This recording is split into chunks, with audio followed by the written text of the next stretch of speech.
안녕하십니까, 김작가 철인의TV입니다. 오늘은 부의 미래 누가 주도할 것인가, 고려대학교 그 컴퓨터공학과인 이노 교수님께서 쓰신 책이고요.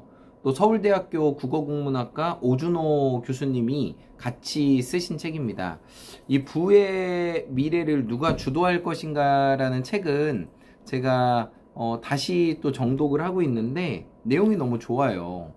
여기서 이제 여러 가지 말 중에 누군가에게 돈을 보내는 것이 애플리케이션이나 메신저로 사진 보내는 것만큼 쉬워져야 된다. 2019년 6월에 페이스북 리브라 프로젝트를 공개하면서 페이스북 CEO인 마크 저크버그가 한 말이에요. 그러니까 누군가에게 돈을 보내는 것은 문자 보내는 것보다 쉬워야 된다는 거예요. 그래서 앞으로 이 디지털 시대로 넘어가면서 4차 산업으로 넘어가면서 이게 바뀌어야 될 거라는 거죠. 근데 지금 이게 2019년도 얘기를 하셨는데 지금 3년 뒤에 보면은 카카오뱅크라던가 또 다른 서비스 기능을 보면서 버튼이 점점 줄어들고 있어요. 카카오뱅크는 계좌를 심지어 안 물어봐도 나하고 친구만 되어 있으면 이름만 알면 돈을 보낼 수 있는 거예요. 이거 대박 아닙니까? 이렇게 우리의 미래는 급변하고 있다는 거죠. 그리고 또 이 책에서 얘기하는 건 어떤 거냐면 대부분 또 그 여기서 나온 것 중에 하나가 우리가 미래에는 아침에 우리가 화장실을 가잖아요. 화장실은 뭐 하루에 매일 가시는 분도 있고 이틀에 한 번 가시는 분도 있는데 화장실을 가서 우리가 큰 거를 보든 작은 거를 보든 그거에 센서가 달려가지고 그걸 분석해가지고 또 종합병원으로 가는 거예요. 종합병원에 가서 내 어떤 변을 보고 건강하다, 내가 간이 안 좋다, 어디가 안 좋다 분석이 바로바로 되는 거예요. 그러니까 앞으로 이런 데이터를 수집해가지고 내가 건강검진을 병원에 안 가도 자동으로 이 사람은 위에 염증이 있어서 위에 염증이 있어서 그 약을 먹어야 된다. 자동으로 병원에 가고 자동으로 약국에 가고 그리고 내 크레딧 카드에서 자동으로 결제돼서 그냥 약이 오는 거예요. 이런 날이 조만간 온다는 거예요. 대박 아닙니까? 그러면은 솔직히 병원도 갈 일이 없어요. 약국도 갈 일이 없어요. 그냥 아마존처럼 큰 거기서 데이터를 수집하고 보내고 받고 우리는 크레딧 카드로 그냥 결제하면 끝나는 시스템이에요. 이런 무서운 세대를 앞으로 우리는 살아가야 됩니다. 그래서 여기 부의 미래를 누가 주도할 것인가에 대해서 나와 있습니다. 그리고 또 하나는 부동산과 금에서 우리의 미래 자산들이 저도 이제 금 투자도 하고 또 부동산도 하고 다 하고 있는데 제가 좋아하는 이제 찰리 브라운 방송에서 보면은 찰리 브라운 님께서 금은 투자를 10년 하셨는데 다 접고 코인으로 넘어왔던 계기를 얘기했어요. 그게 어떻게 보면 선경지명이죠. 여기서 이노 교수님이 얘기했던 부의 미래를 누가 주도할 것이라는가 책에서도 나와 있지만 여기서는 앞으로 금의 값이 아니라 디지털 화폐, 가상화폐를 얘기하는 거예요. 가상화폐의 가격이 엄청나게 올라간다는 거예요. 지금 뭐 가상화폐가 실은 죽을 쓰고 있지만 뭐 가상화폐 200만원, 500만원 할 때보다는 10배, 20배가 오른 거예요. 이 많이 올라간 거예요. 우리가 1억이 안 올라간다고 해서 별로 안 올라간 게 아니라 미리 깨닫고 공부하셨던 분들은 엄청난 수익을 주고 있는 거예요. 그래서 부동산과 금에서 디지털 자산인 가상화폐로 넘어간다는 게 부의 이동의 이야기입니다. 그리고 또 다른 이야기가 많이 나오는데 그리고 또 이 부의 미래에서 볼 때 예전에 그 가상화폐는 개인들이 구매를 많이 했지만 지금은 미국의 많은 기업들이 투자를 하고 돈으로 그걸 매수하고 있어요. 그러다 보니까 정부기관에서 이 가상화폐를 사고 있고 최근에는 우리나라 국부펀드에서 코인베이스 그 주식을 한 10억 한 10억에서 50억 정도를 산 것 같아요. 그 신문에 나왔거든요. 그러니까 국부 펀드에서 우리나라 그 보수적인 펀드에서도 코인베이스 주식을 사는 거예요. 가상화폐 거래소가 앞으로 활성화된다는 거예요. 그래서 그런 정보들이 있고, 그리고 저는 솔직히 2020년, 작년에 2021년, 2020년 말에 저는 그 가상화폐를 12월 달부터 시작을 하게 됐어요. 왜냐면 저도 이거를 우리 고객분들이 하고 있었는데 이게 사기다 아니다 이런 생각이 들다가 확신이 든 게, 저는 페이팔을 보고 확신을 얻었어요. 페이팔이 뭐냐면 세계 3억 명의 그 고객을 갖고 있는 그 현금 서비스 기능, 카드와 현금 서비스 기능을 하는 그런 어떤 금융 회사예요. 이 페이팔에서 가상화폐를 앞으로 이 카드에 탑재시킨다는 말을 듣고, 야, 이제 우리 인구의 3억 명 정도가 이 가상화폐의 기능을 누리겠다, 이것을 보게 되니까 가상화폐가 더 발달되고 가치가 올라가겠다, 저는 페이팔을 통해서 알게 된 거죠. 깨닫게 되고 그때부터 조금씩 투자하게 된 거죠. 그래서 이 페이팔이라던가 비자, 마스터카드, 코인베이스 이런 가상화폐와 직간접적으로 연결되어 있는 회사들의 그런 상황들을 보고 또 투자 보고서를 보면서 이게 앞으로 발전되겠다는 것을 저는 알게 된 거죠. 그리고 또 여기서 부의 미래에 누가 주도할 것인가, 여기서 나오는 게 스타벅스에 대해서 많이 나와요. 스타벅스는 더 이상 커피 파는 곳이 아닙니다. 세계에서 가장 큰 은행 중에 하나입니다. 그러면서도 이자 한 푼을 고객에게 주고 있지 않습니다. 이것은 이제 우리 입장에서 본 거예요. 은행은 돈을 맡기면 0.1%든 0.2%든 부가세 15.7%를 띄고 무조건 이자를 주게끔 돼 있어요. 선진국은 좀 다른 것도 있지만요. 근데 스타벅스는, 저도 스타벅스를 쓰고 있지만 스타벅스가 충전이 기본이 10,000원씩이에요. 커피 2잔 먹으면은 4,500원, 9,000원이에요. 빵 하나 먹으면 12,000원, 15,000원이에요.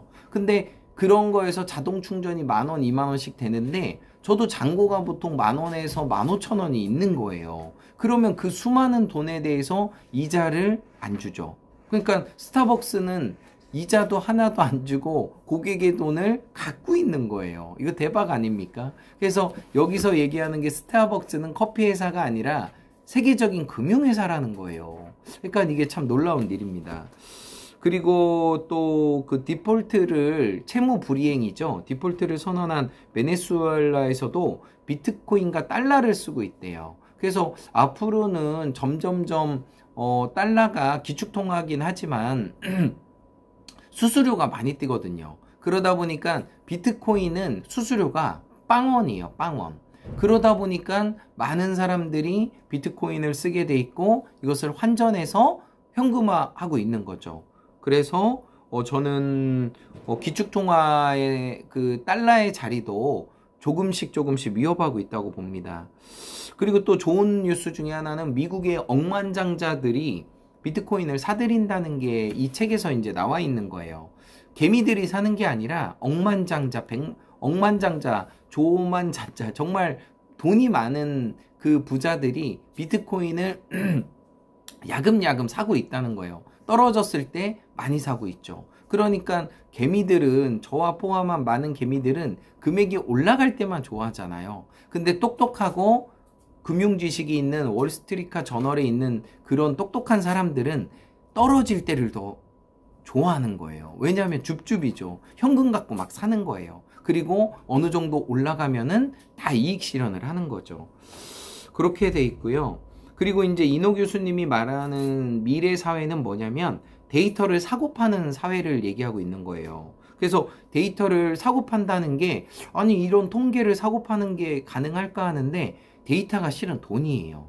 그래서 그 편의점이나 일반 물건을 파는 데 보면은 비 오는 날 우산이 앞으로 나와 있고요. 그리고 또 좀 날씨가 흐린 날 초콜릿이 앞으로 나와 있어요. 초콜릿을 먹으라는 거예요. 초콜릿을 먹음으로 인해서 기분이 좋아질 수 있다는 거죠. 그러니까 이런 데이터가 다 돈인데 이걸 대기업들은 계속 준비하고 있다는 게 부의 미래에서 계속 얘기하고 있는 사실입니다.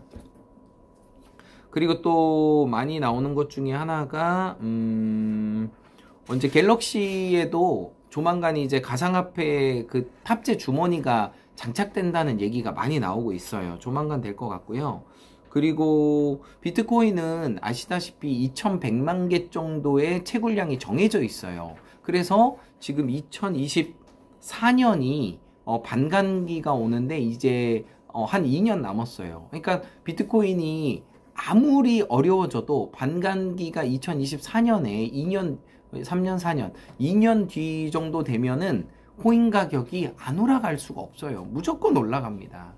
예, 왜냐면 공급 자체가 줄어들기 때문에 수요는 어차피 많아지기 때문에 코인 가격은 안 올라갈 수가 없는 거예요. 근데 이 폭 자체가 너무나 크다 보니까 개미들이나 저를 포함한 많은 사람들은 가격이 흔들리게 돼 있습니다. 그래서 이 시기를 잘 버티는 게 상당히 중요합니다. 그리고 또 말씀드리는 게 또 팽수에 대해서 좀 얘기가 많이 나왔어요. 팽수. EBS 팽수 있죠. EBS 팽수는 데이터를 기반으로 정확하게 만든 마케팅의 산물이라는 거예요. 그 평균이 왔다 갔다 하고 제가 실은 돈을 끌어당기는 유대인의 동봉부 책을 EBS 센터에서 강의를 했는데 일산에 있습니다. 일산 EBS 센터 1층에 팽수 칸이 있어요. 와, 대박 아닙니까? 팽수는 한 칸을 다 차지하고 있어요. 그래서 팽수가 그 만들어진 배경이 빅데이터를 분석을 해서 만들어진 거예요. 그래서 그런 것도 상당히 좀 놀랍고 EBS를 사람들이 교육 프로그램이 때문에 안 보잖아요. 근데 이것을 계속적으로 재미와 흥미를 엮어가지고 팽수를 만들어낸 거예요. 좀 반항적이고 막 사회에 대해서 쓴소리도 하고 막 사이다처럼 막 이야기도 하고 이런 것들을 팽수가 대신 해주면서 폭발적인 인기를 끌은 게 팽수죠. 이것도 다 빅데이터를 통해서 만들어졌다는 거예요. 그렇게 하고 또 앞으로는 계속적으로 이 빅데이터를 또 많이 하는 게 그 뱅크 샐러드 대표가 이거는 이제 보험과 금융회사인데 이것도 그 사람이 쓰는 카드 내용이라던가 현금 쓰는 이런 데이터를 모아가지고 이 사람이 좋아하는 게 골프다. 이 사람이 좋아하는 게 책이다. 이 사람이 좋아하는 게 쇼핑이다. 이런 걸 분석하는 거예요. 그래서 그 사람한테 맞는 쇼핑을 자꾸 제안하는 거예요. 그래서 제가 예전에 가방을 하나 사려고 검색을 했는데 가방이 구글에서 계속 뜨는 거예요. 틈만 나면 떠요. 그래서 그런 걸 보면서 제가 한번 조회를 했다던가 결제를 한 것은 그 사람이 관심이 있는 거잖아요. 그래서 가방이 계속 뜬 것처럼 이 빅데이터를 통해서 계속 뜨는 겁니다. 그래서 앞으로는 지금 아날로그에서 디지털로 넘어왔고요. 지금은 4차 산업으로 넘어가면서 우리의 행동, 소비와 많은 이런 패턴들 하나하나를 다 분석을 해가지고 이걸 돈으로 판매할 수 있는 시스템이 나온다는 거예요. 그러니까 이거 정말 대단한 겁니다. 그래서 이 책에 대해서 제가 잘 정리를 해드렸고요. 부의 미래 누가 주도할 것인가, 이노 교수님의 책이었고요. 감사합니다. 김작가 철인의 팁이었습니다. In every way, I'm getting better and better. 나는 모든 면에서 점점 좋아지고 있다. 감사합니다.